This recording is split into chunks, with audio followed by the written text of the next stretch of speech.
In 1868, a mother bought a bottle to quiet her baby. It worked. Mrs. Winslow's soothing syrup for children teething. Every fluid ounce of it held 65 milligrams of morphine. The label said to give a teaspoonful 3 or 4 times a day. That year, the company reported selling more than 1.5 million bottles. Number 6, cocaine toothache drops. Cocaine toothache drops. Instantaneous cure. Price, 15 cents. In March 1885, a label was registered with the United States Patent Office. It was filed by 2 Albany druggists, Charles E. Lloyd and S. Dexter Pillsbury. Their company was Lloyd Manufacturing at 219 Hudson Avenue. The product was cocaine in drops for toothache. The advertisement shows 2 children in a garden. One sits on the grass, the other leans on a fence. They are not in pain. That is the entire argument of the picture. In 1884, Karl Koller demonstrated in Vienna that it numbed the eye completely. Within a year it was in a bottle on a druggist's shelf, sold over the counter to anyone. And it worked. Applied to a gum, cocaine stops pain quickly and completely. The claim on the label was not an exaggeration. That was the problem. The drops in the advertisement are cocaine hydrochloride. The instantaneous cure is a local anesthetic. The children on the label are not the patients. They are the market. And 15 cents was the whole prescription, because there was no prescription. The card survives. It is held in the National Library of Medicine. The children are still on the front of it. Number 5, chlorodyne. Dr. J. Collis Brown's chlorodyne. For cholera, for diarrhea, for sleeplessness, for neuralgia. In 1848 there was a cholera outbreak in India. A British Army surgeon with the 98th Regiment of Foot mixed a compound to treat it. His name was John Collis Brown. The compound was 3 things: laudanum, which is opium in alcohol, tincture of cannabis, and chloroform. Brown left the army in 1856. He went into partnership with a chemist named John Thistlewood Davenport. He assigned Davenport the sole right to make it and sell it. Davenport advertised, and the list of things it cured kept growing. It was sold without restriction at a price a household could manage, and it was given to children for an upset stomach. The earliest newspaper report of a death from it was in 1856. A toddler found the landlady's bottle and drank it. The chlorodyne in the advertisement is laudanum, cannabis, and chloroform. The cure for cholera is a drug that stops the gut. The sleep it gave a child is opium. The name on the bottle is the surgeon's. The formula was never printed beside it. The formula was reduced over time. After the Medicines Act of 1968, the name changed. It is sold in British pharmacies today as J. Collis Brown's mixture. It still contains morphine. Number 4, heroin cough syrup, a taste to suit the palate of the most exacting adult or the most capricious child. In August 1898, a chemist named Heinrich Dreser stood in front of the German Society of Naturalists and Physicians. He presented a new compound made by Bayer. It was diacetyl morphine. Bayer gave it a trade name, heroin. Dreser claimed it suppressed a cough more powerfully than anything then available, and that it was a safer, less habit-forming substitute for morphine. Bayer posted free samples to physicians across Europe and North America. Within a year, advertisements for heroin were running in the medical journals. One preparation was called glycoheroin, heroin in glycerin sweetened so that it could be swallowed. The dosing was printed on the advertising. Children under 3 were to be given 5 to 10 drops. The copy called it a respiratory sedative superior in all respects to the preparations of opium, morphine, codeine, and other narcotics. 5 to 10 drops for a cough for a child under 3. The heroin in the advertisement is diacetyl morphine. The safer substitute for morphine is morphine, with 2 acetyl groups attached to it.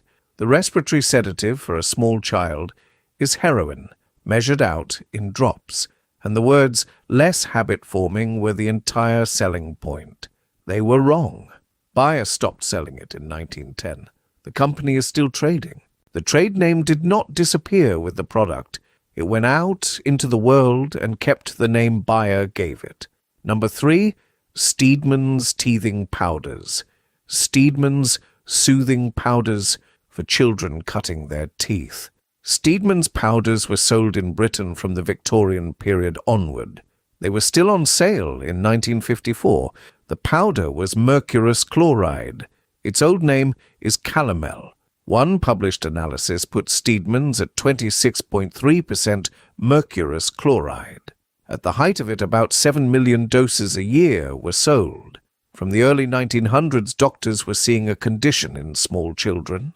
The hands and feet turned pink and swollen. The child would not eat, could not sleep, and was in constant pain. They called it pink disease. The medical name is infantile acrodania. Nobody knew what caused it. It was thought to be a virus, then an allergy, then a deficiency. In the 1940s, pink disease accounted for around 1 hospital admission in every 25. About 1 child in 10 who had it died. In 1948, Joseph Warkaney and Donald Hubbard in Cincinnati tested the urine of 20 suspected cases. 18 of the 20 contained mercury. In 15, the concentration was above the threshold they had set. The soothing powder is mercurous chloride. The pink hands and feet are mercury poisoning. The disease that nobody could identify was being sold across a counter by the packet for teething. About 1 exposed child in 500 developed it. The rest of them simply took the mercury. On the 20th of May, 1954, calomel was raised in the House of Commons and added to the poisons list. The teething powders were withdrawn that year. The death rate halved in 1954. It halved again in 1955. Number 2, Godfrey's Cordial. Godfrey's Cordial. Opium, treacle, sassafras, and water. Sold by the penny bottle. Godfrey's Cordial was laudanum in a sweet syrup.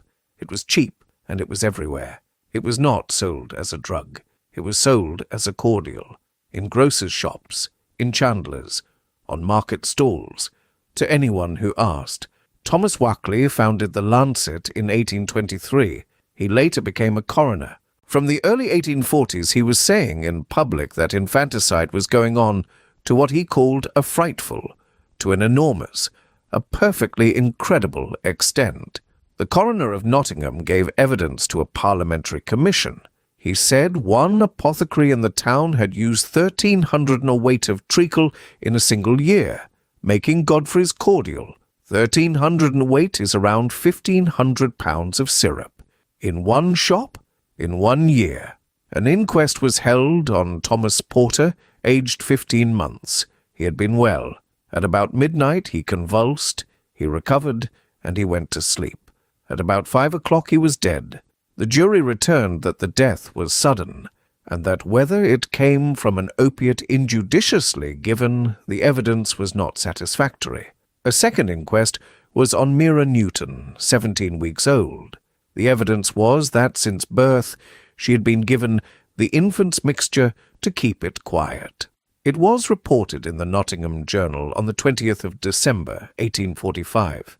The cordial on the shelf is opium. The quiet is opium. The sudden death at 5 in the morning is opium. And not satisfactory is what a jury wrote where a cause should have gone. Among children under 5, recorded deaths from opium ran at 20.5 per million of population between 1863 and 1867. By 1871 it was 12.7. By the 1880s it was between 6 and 7. Nobody banned it. It went out of fashion.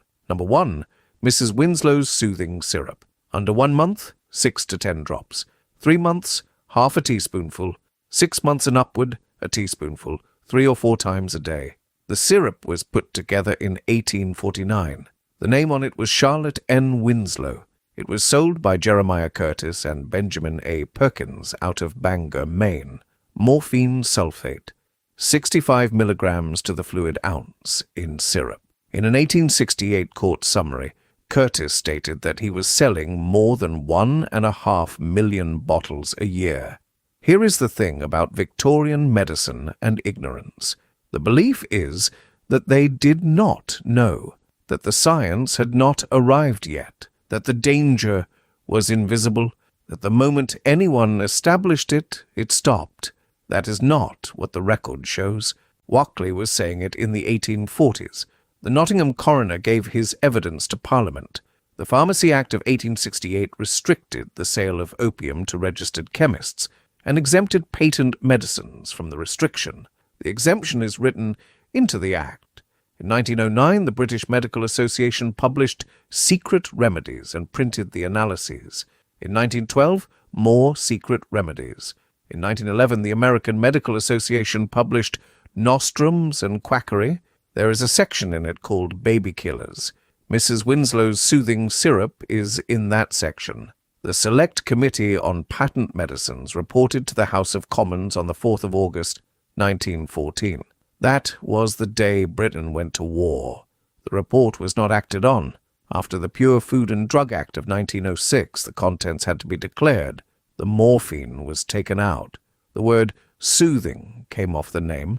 The syrup was sold into the 1930s. The soothing in the name is morphine. The teething in the name is the reason to buy it. And the dose on the label is the dose the manufacturer printed there. There is no death toll for it. There never was one. A syrup bought at a grocer's was almost never written on a death certificate, so the number was never counted. Nobody hid any of this. It was analyzed, printed, debated, and legislated around, and the medicine stayed on the shelf for 80 years because ignorance is the version of this story we can live with, and a law with the exemption written into it is not ignorance. It is a decision somebody made and nobody recorded as one. The bottles survive. Collectors have them. The label is still legible. It still says soothing.